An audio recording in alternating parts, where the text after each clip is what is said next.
Detik demi detik pasti dilalui semua makhluk hidup. Dan tak akan pernah ada kesempatan untuk kembali ke masa lalu. Beda orang, beda cerita. Beda waktu, beda momen. Itulah hidup yang terus mengejar detiknya. Waktu adalah anugerah pemberian luar biasa dari Tuhan Yang Maha Esa. Banyak momen kehidupan pengalaman pribadi seseorang yang telah dikerjakan mulai dari masa kecil, dewasa, hingga masa tua. Lewat podcast yang saya buat pertama kali ini, saya ingin menceritakan secuil cerita singkat dari kehidupan yang sudah saya jalani.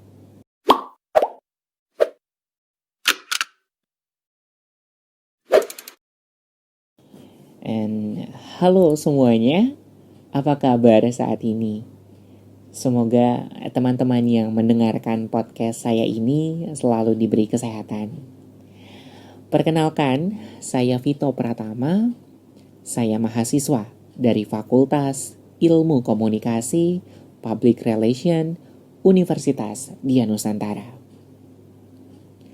Seperti yang saya bicarakan di awal, saya ingin sedikit berbagi cerita tentunya dari pengalaman hidup saya dari podcast yang pertama kali saya buat. Penasaran bukan? Well, take a break sejenak. Enjoy listening. Sudah banyak momen yang telah saya lalui hingga usia yang sekarang beranjak 20-an tahun ini. Suka duka pasti sudah saya lewati. Ya, ungkapan yang pantas menggambarkan saat ini ialah pengalaman adalah guru terbaik. Kalimat ini mengandung makna yang mendalam bahwa dalam hidup ini dibutuhkan bekal pengalaman agar dapat dijalani dengan baik, sehingga kesalahan yang pernah dilakukan tidak terulang kedua kalinya. Let's start it. Kalau keinget zaman dulu, waktu masih kecil sampai beranjak dewasa, ketika tuntutanku hanya sekolah, itu benar-benar deh. Aku cukup banyak ngalamin kesusahan. Mulai dari dibully sama keluarga sendiri, seperti sepupu-sepupu, sampai orang lain juga ngebully, seperti teman-teman sekolah. Dan gak tahu kenapa, aku banyak sekali musuhnya. Banyak yang benci sama aku. Entah karena akunya enak untuk dibully, karena gak pernah berani ngelawan, atau hal lainnya, I don't know. Seingat aku sih, waktu kecil, aku penakut sekali.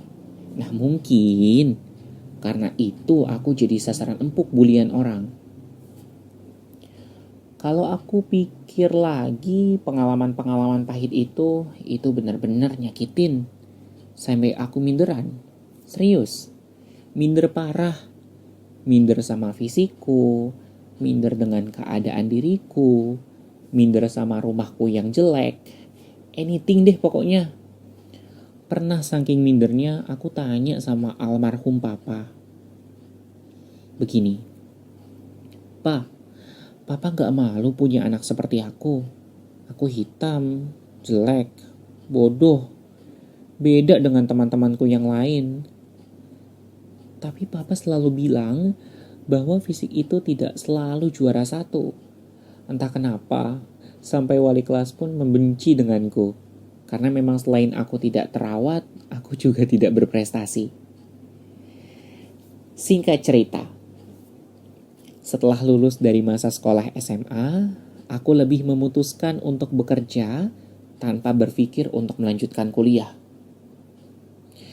Tapi tidak menunggu waktu lama, ketika mencoba melamar pekerjaan sehabis lulus, tiba-tiba aku mendapatkan berita baik, yakni aku diterima bekerja di salah satu perusahaan di Jakarta, dan perasaanku sangat amat bersyukur pada saat itu. Namun, di dunia kerja juga aku mengalami hal yang sama, mungkin karena penampilan aku yang kucel. Aku memang mempunyai kulit yang sedikit gelap, dan aku sering berada di lingkungan orang-orang yang berkulit lebih cerah dari aku. Entah itu di dunia sekolah atau di dunia kerja, selalu saja begitu.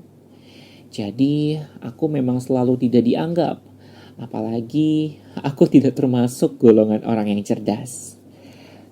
Tapi aku cukup beruntung karena aku memiliki komunitas yang terbilang membawa hal-hal positif dalam menjalankan kehidupan. Berada di komunitas satu ajaran yang mengajarkan tentang arti kasih sayang dan kebersamaan. Tidak peduli sekalipun dunia membenci kita, asal kita tidak berlaku curang dan jahat terhadap sesama dan melakukan kehendaknya, Tuhan pasti bersama kita. Tuhan pasti di pihak kita. Begitu. Itu yang buat aku cukup kuat dan yakin bahwa masih ada pribadi yang betul-betul mau mencintai dan mengasihi aku sepenuhnya tanpa memandang fisik dan apa adanya aku sebagaimana aku diciptakan. Aku tetap dekatkan diri kepada Tuhan, sering ikut komunitas tersebut dan mulai bergaul dengan mereka yang kehidupan rohaninya baik. And then, akhirnya aku juga kecipratan hal-hal positif dan sekarang aku sudah terbiasa untuk mulai mencintai diri sendiri maupun orang lain dengan hal-hal kecil. Mungkin lebih ke arah membentuk pola pikir positif, optimis, dan bersyukur dalam menjalani hidup, serta berhasil membuang jauh pikiran negatif yang membelenggu. Selain bermanfaat untuk diri sendiri, memiliki karakter positif juga bermanfaat untuk orang lain di sekitar kita. Dengan terpancarnya aura positif, bisa membuat kita memiliki sifat humoris yang selalu ingin mewujudkan lingkungan kehidupan yang lebih baik antar sesama manusia. Oh iya, sedikit demi sedikit juga aku mulai perawatan badan dan wajah.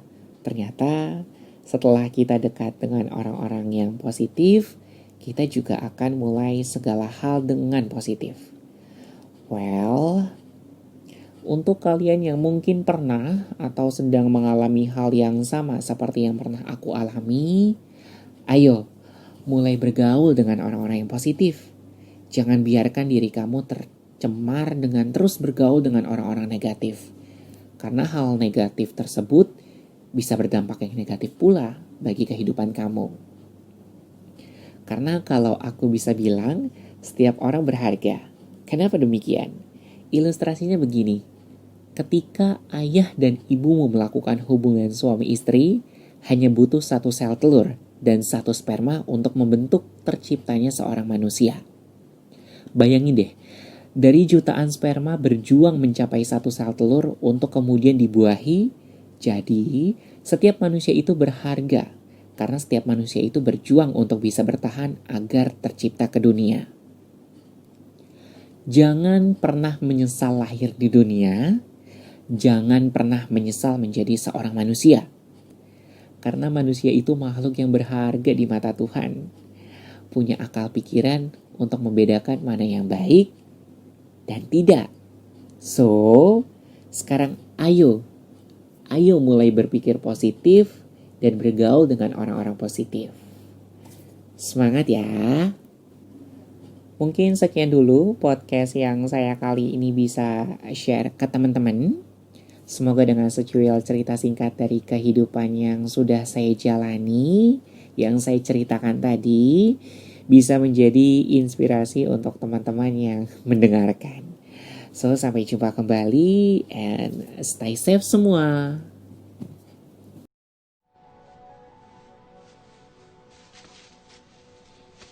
Hey, don't ever let somebody tell you you can't do something. Not even me. All right? Alright. You got a dream, you got to protect it. People can't do something themselves. They want to tell you can't do it.